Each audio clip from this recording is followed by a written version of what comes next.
Hello, I'm Sebastian. Welcome to Nine Nar Trees podcast. Today, I will summarize and review the book.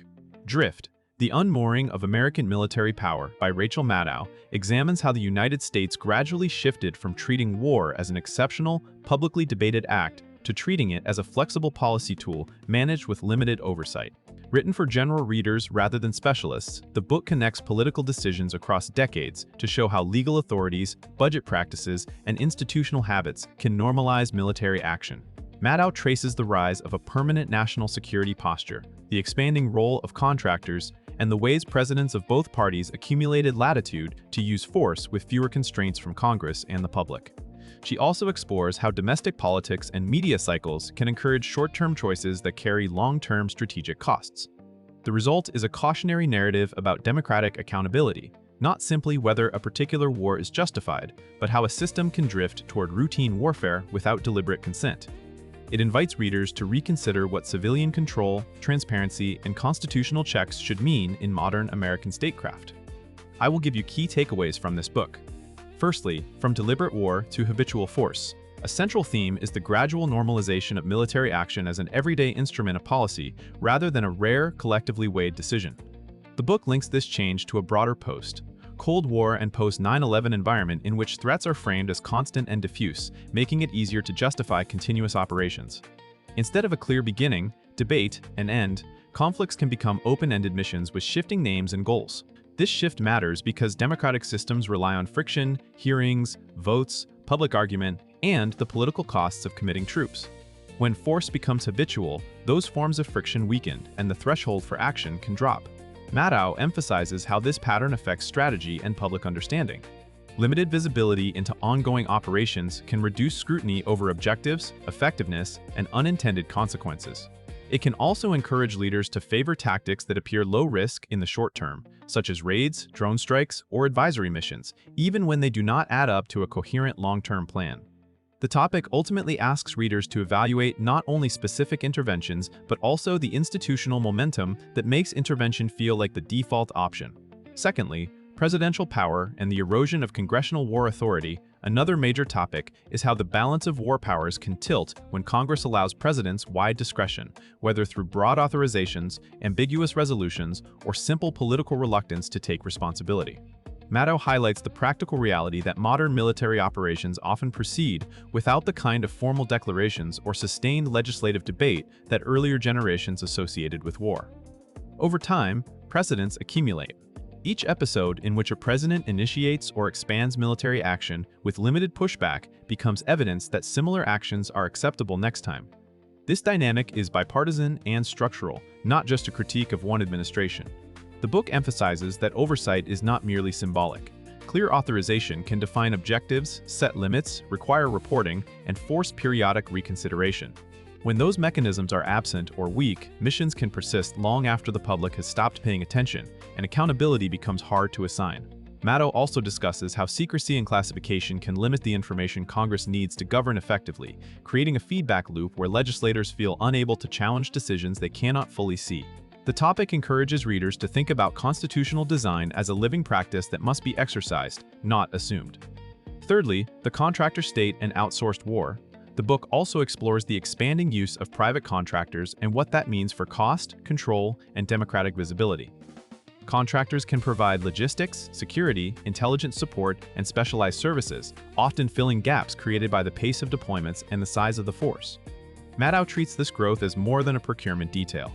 Outsourcing can shift incentives and blur responsibility because private firms answer to contracts and corporate governance while operating alongside public institutions that are supposed to be transparent and accountable. It can also complicate the chain of command and make it harder for citizens to understand who is performing key functions in a conflict zone. Another concern is budgetary opacity. Contracting can spread war spending across agencies and accounts, making the true scale of commitments less obvious to the public and even to lawmakers. Maddow links these dynamics to how war can be made to appear politically easier, fewer visible troop increases, fewer public debates, and a sense that operations can be sustained without shared sacrifice. The topic does not argue that contractors never have a role, but it presses readers to consider how reliance on them can change the character of military power and weaken civilian control. Fourthly, secrecy, narrative management, and public disengagement. Maddow pays close attention to how information flows, shape consent. When conflicts are framed through selective disclosure, technical language, and episodic headlines, the public can lose the ability to track what is being done in its name. The book argues that secrecy is not only about protecting tactics, it can also insulate policy choices from scrutiny and prevent meaningful debate about goals and trade-offs. Media incentives can intensify the problem. Coverage may spike around dramatic events and then fade, leaving long-running operations largely invisible.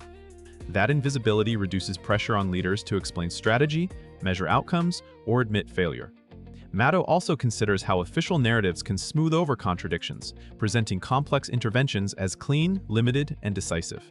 In practice, missions can expand, authorities can stretch, and definitions can change without the kind of public reckoning that a democracy needs. This topic urges readers to see civic attention as a form of oversight.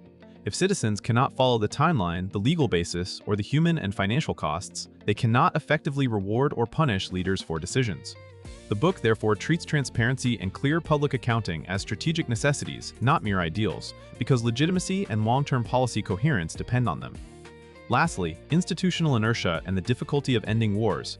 A final topic is how systems built for continuous readiness can develop momentum that makes disengagement unusually hard. Maddow describes how budgets, career incentives, political risk, and bureaucratic routines can favor staying the course even when the original rationale has faded. Once a mission is underway, it creates constituencies, agencies tasked with managing it, contractors paid to support it, and leaders wary of being blamed for what might happen after withdrawal. This can produce a pattern in which the costs of leaving feel immediate and personal, while the costs of staying are dispersed and normalized. The book suggests that this inertia affects strategic thinking.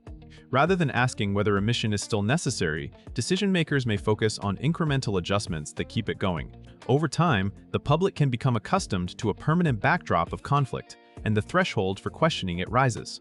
Maddow frames this as drift, not a single decision to abandon constraints, but a series of small choices that collectively change what seems normal. The topic challenges readers to consider what mechanisms could counter inertia, such as clearer sunset provisions, regular reauthorization, stricter reporting, and cultural expectations that war requires ongoing justifications. Ending a war, the book implies, often requires as much political courage and structure as starting one. In conclusion, this book is best suited for readers who want to understand how American military power is authorized, funded, and sustained, including students of politics, law, journalism, public policy, and veterans or military families who want a broader institutional context. It benefits readers by sharpening civic instincts. It encourages you to ask what legal authority is being used, who is accountable, what the objectives are, and what evidence shows progress or failure. Those habits translate beyond defense into more informed citizenship and clearer thinking about executive power, secrecy, and public consent. Drift is worth buying compared to many general books on recent wars because it focuses less on battlefield history and more on the governing machinery that makes repeated interventions possible. Its value lies in connecting seemingly technical issues such as contracting, authorizations, and oversight to the everyday health of democratic checks and balances. Rather than treating military policy as a distant specialty, it frames it as a core public responsibility with consequences for budgets, civil liberties, and national priorities. Readers who want a strong narrative that raises structural questions, not just partisan talking points, will find it a compelling prompt to reconsider what responsible civilian control should look like today. If you would like to support Rachel Maddow, you can buy the book through the Amazon link I've provided in the podcast description. After reading the book, please let me know what you think and share your thoughts. See you around.